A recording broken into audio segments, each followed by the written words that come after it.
Hi.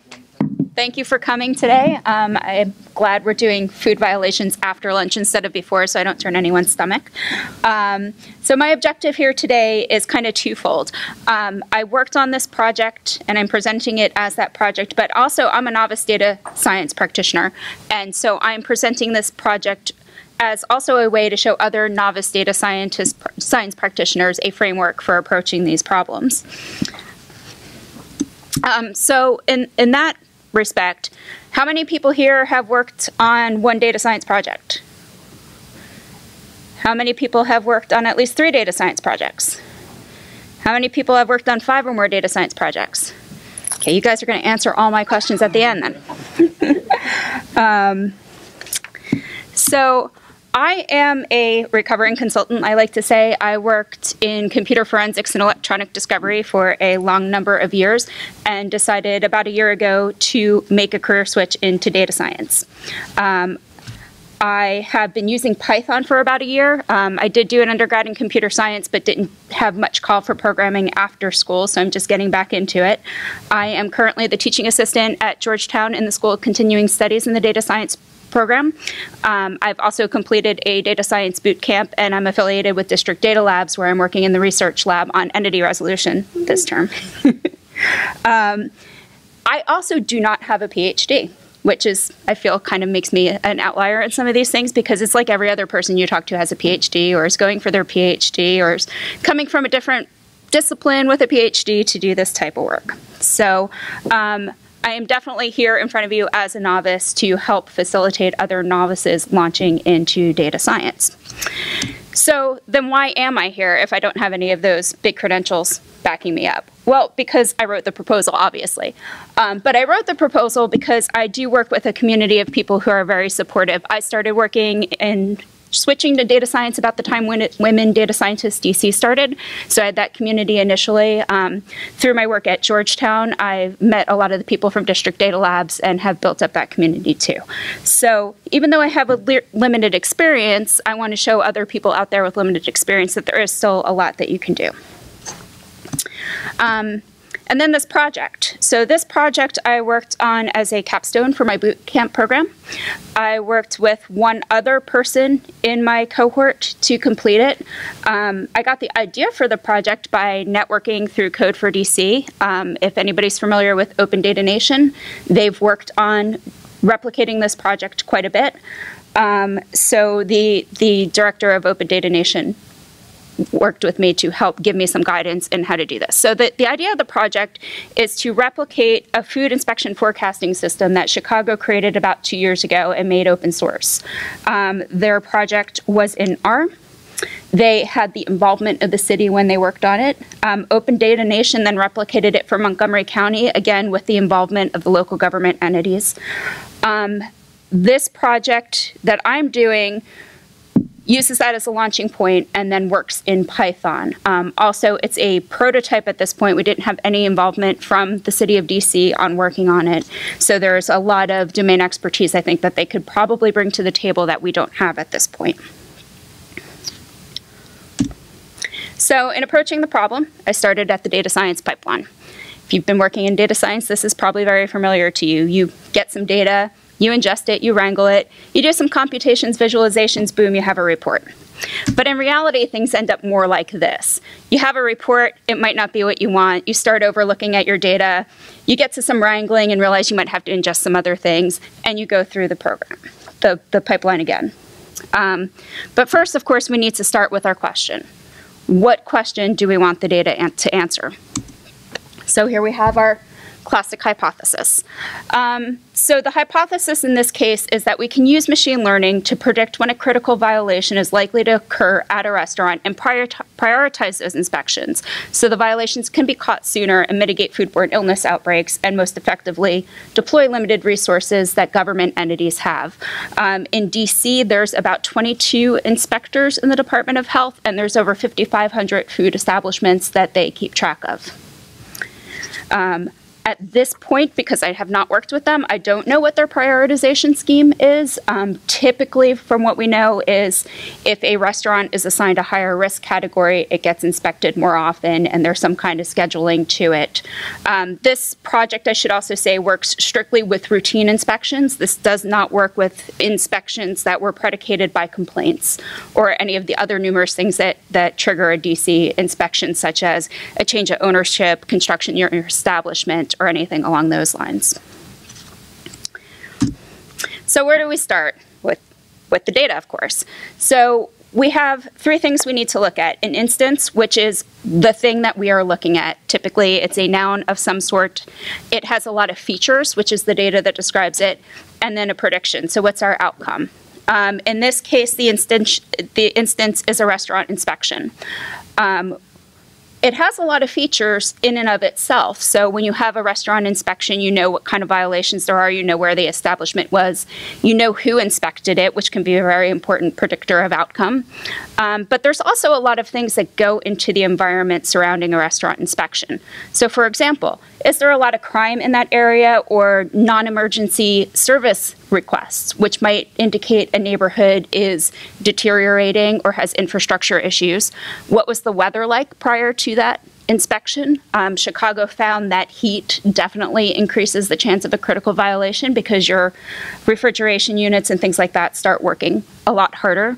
Has there been a change in the frequency people start reporting Yelp reviews, or has their rating on Yelp changed?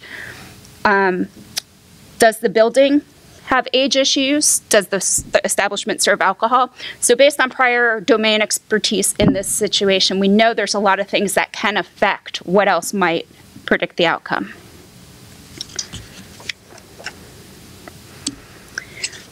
So we then go and look at what data we can ingest from this situation. When I started this project, I had a identified data set that had been compiled by a third party. Unfortunately, initial exploration of a data set showed that it was not updating anymore, so the data was out of date. And I had to make a decision. Do I go ahead and scrape all the data myself, or do I work with the old data set? What I ended up doing at the time, because it sounded like fun, was scraping the data. Here is an example of what an inspection page on the Department of Health website looks like. DC makes this data available, but I don't think I would call it open. They're currently hosting it in a third-party system that doesn't have a public-facing API for pulling in any of the information. Talking to some of my Code for DC contacts, I ended up with a script to start pulling the information in. It was my first time deploying a web scraper, so of course I got blocked eventually, but not after I scraped all the inspection search results. So I had a list of all the inspections and links to them as well. I was able at that point then to employ different technology like Selenium to download pages locally for scraping later. Yelp was a big source of data, and because I was working in conjunction with a local company that was interested in prototyping it, they wanted Yelp data in it. So I then had to go look at Yelp and see how to pull this type of data from Yelp. I don't know if anybody's worked with the Yelp API. It's great if you know the business's ID, but if you have to use the API to get business IDs for that data, it can be very cumbersome. So you have the option of using a phone API or a general search API that's going to return a bunch of results. And their results are prioritized in a weird way. So even if you have a matching name and address, it's not necessarily going to be the first result you get back from their API. So as one of the points to work on in the future, if you're a novice in this situation, I had to make some decisions. So I had a deadline I needed to do. There is code for doing this with R based on the previous projects that were done, but I was required to do this in Python for my project. So I went ahead and started pulling that information. And it turns out the information I had to build out the Yelp crosswalk was not the best either. So I have since gone back to look at that and start building it out more as a part-time project. So in addition to scraping and the Yelp API, Google Places API was also useful for pulling in phone numbers to then use with Yelp for inspection reports that didn't have them. And the Forecast.io API was very useful for pulling in weather information. And then SeeClickFix. It has DC data, which has information on infrastructure problems reported through SeeClickFix, but unfortunately it's not a huge historical download of DC 311 data. So next, on to wrangling. I had CSV from the cities. I pulled some of my API returns into Mongo to see how that worked, because I was a student at the time I was doing this, and it seemed like a good exercise in trying things out. I used pandas to clean my data and also create a bunch of tables that I could load into SQLite to start matching my disparate data sets up. At this time, too, I had another nice little road bump. All the features I wanted to use weren't available. DC has open data through DCRA on things like business permits, and they have ABRA data available, so you have liquor permit information, but they don't have an easy way to cross-reference them. So it's not an easy name match problem where you can say, this Molly Malone's on 8th Street that has a different address than this Molly Malone's on 8th Street is an easy match, and I can match them up in SQL. It does require a lot more human intervention. So I had to leave that data out at the time I worked on the project. But there were other features to look at. So I also did some feature engineering based on the information I had. So if you have crime reports for an area, the most useful way I found to use them was to look in a half-mile radius of the location and add up the crime reports for the 3 days prior to the inspection. Weather was also the average high temperature for 3 days before.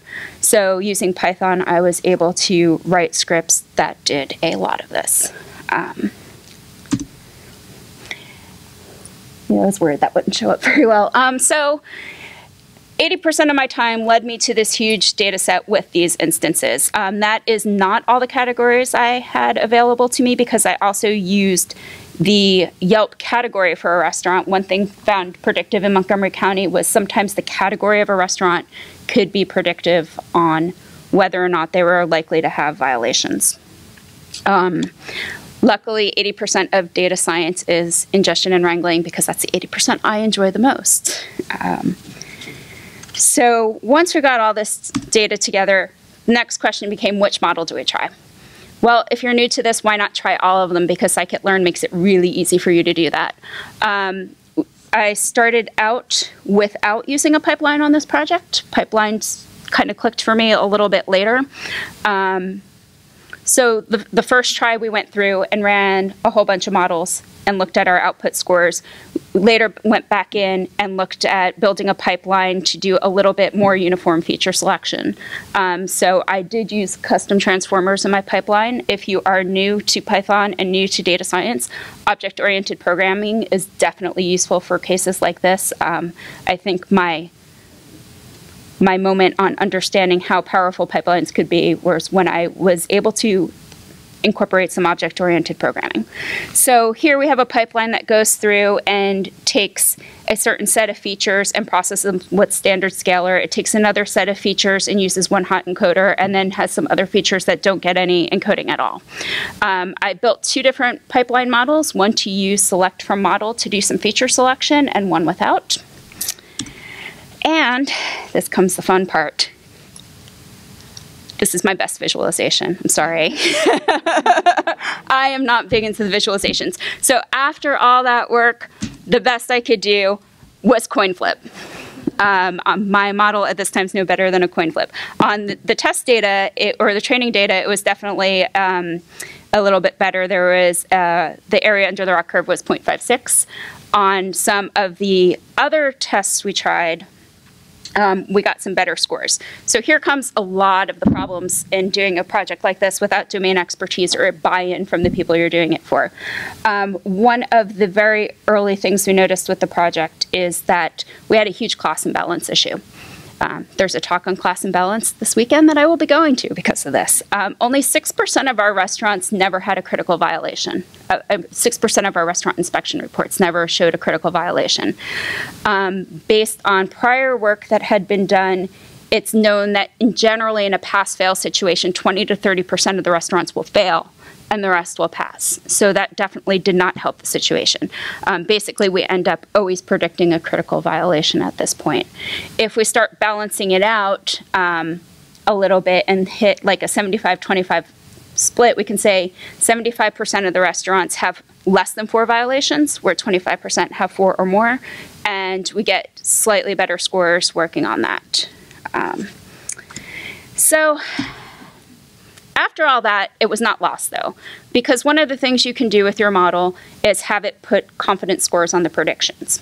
So using out-of-sample data and the confidence scores predicted by the model, we can reprioritize the order in which restaurant inspections took place. So we had a 3-month out-of-sample data population. We knew the order the city had inspected those restaurants in and what the results were. When we put them through the model, we said, okay, what is the confidence score on your prediction for this inspection? And reordered based on the highest confidence. That situation got us 11% more violations about 10 days sooner. So even though the models aren't fabulous yet, there is still value to be gained out of this. So now, what now? I get to make some lemonade out of my lemons. Building a better data set. More data is definitely better data.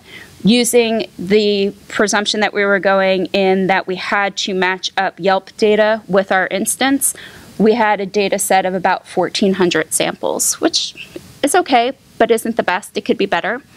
So now the follow-on work is to hook those up with Yelp a little bit better by manually creating the crosswalk between restaurant names in DC and what their Yelp ID is. Also, too, to go back to the old data set that I didn't use in the first place and get more historical data. In some cases, we only had 2 or 3 inspection reports for a restaurant, which isn't a very deep history to build a model off of. And then get more inputs. The DC Department of Health website talks about different violations, but doesn't necessarily spell out what is a critical violation versus a non-critical violation, or how many critical violations is considered a failure or not failure. And we had to do some work on figuring that out on our own. So what I'm here to tell you, if you're new to this, poor scores don't always mean failure. They're just a starting point. It can be a little discouraging as a new data scientist to come to some of these talks and hear everybody talk about how easy things are all the time. But data science is hard. You need to have data. You need to understand what your data can do. You need to understand what you can do to make your data better. And I apparently talk a lot faster when I'm presenting than I do at home when I'm giving this talk to my cats. So we have more time than anticipated for questions. Thank you. Yes?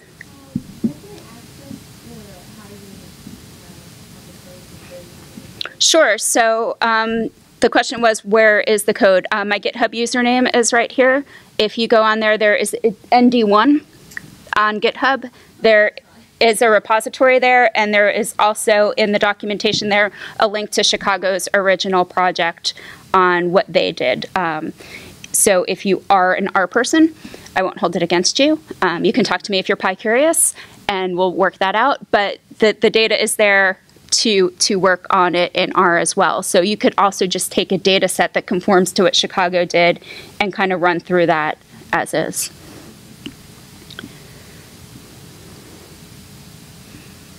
Yes? I was wondering if you could talk a little bit more about pipelines. Sure. And maybe even go back to that slide and talk us through kind of, so this is scikit-learn's. Right. So this is the scikit-learn pipeline model, which lets you basically build out a set of operations to perform on your data.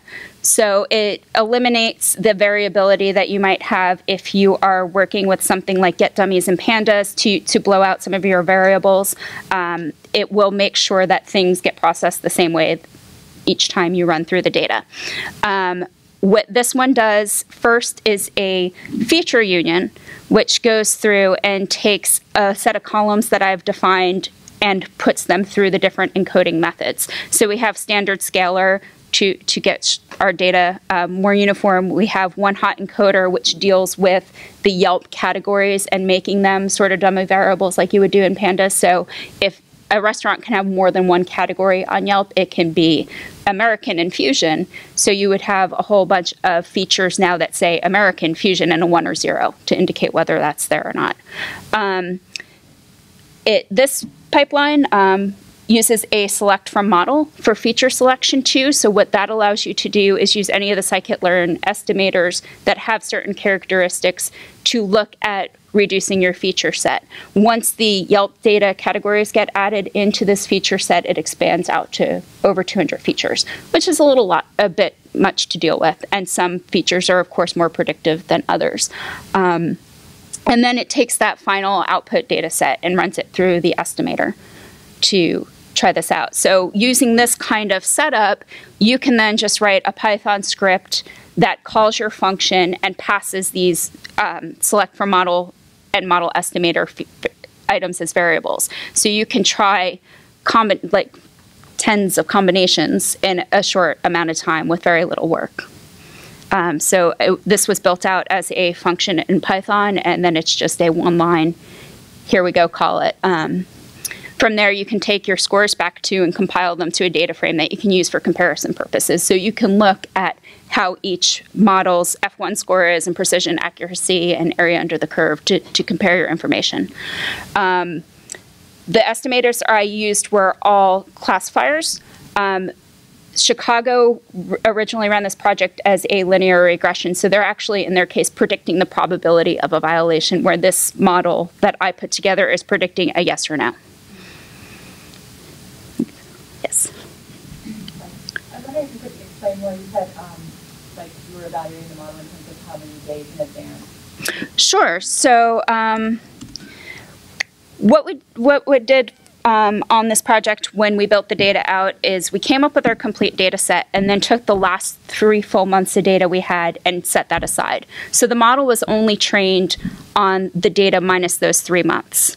When we had the model built, we put those 3 months in and ran them through and output a confidence interval on the classification. So there was a classification, yes, it would, or no, it wouldn't have a critical violation, and then the model's score of confidence in that prediction. We then rearranged the order of the inspection. So if these 5 restaurants had a higher probability confidence interval than these 5 restaurants, they would be inspected first. By reordering that, then you can look at how quickly you can find violations. Since we knew what the violations were, we could then do a comparison on that point. So I'm not sure how DC picks their routine inspections. They only seem to do about 10 a week on average based on the 3-year historical data on the Department of Health website for items they categorize as a restaurant versus like a cafeteria or a deli or a bakery. So from there, we can then say, okay, if they're doing about 10 a week, so we can say 2 inspections a day. So these 2 inspections would happen first, and these 2 inspections would happen next, and see what the difference is between the 2 models. Yes? Can you talk a little bit about your experience with feature selection and like how you went about like using scikit-learn? Like what are the different approaches that you tried? Sure. So we actually tried modeling the data in a few different ways. So the first round that we went through for the Capstone project deadline was taking the data and reconfiguring what was a pass and what was a fail. So instead of saying, yes, this restaurant would have a violation and no, this one wouldn't, we said 25% of our restaurants have 4 or more critical violations. Those are going to be fail and everything else is going to be pass. So in that scenario, we used some feature selection, like with random forest, and weighted which features were most important in determining that classification. You do that by clustering, like in order to pick what ones to use instrumental variables to like. No, so we use the ability that the estimators have to rank features. So, for example, the random forest classifier, you can output how important the feature was in computing the random forest, and then get the top 10 features to then run through your model. Doing it in a pipeline, it's not as transparent. You don't know exactly all the time. You have to access it a lot differently. So basically, this is just taking a model and saying, okay, use this for your feature selection and feed that into the estimator and make a prediction. It ended up with the scores I showed you from this time. That was actually just using linear support vector machines with no feature selection.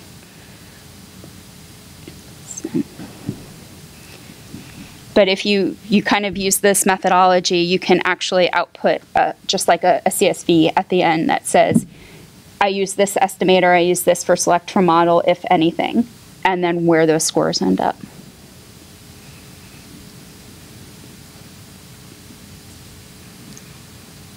Okay. Well, thank you. And I'll see you around PyCon.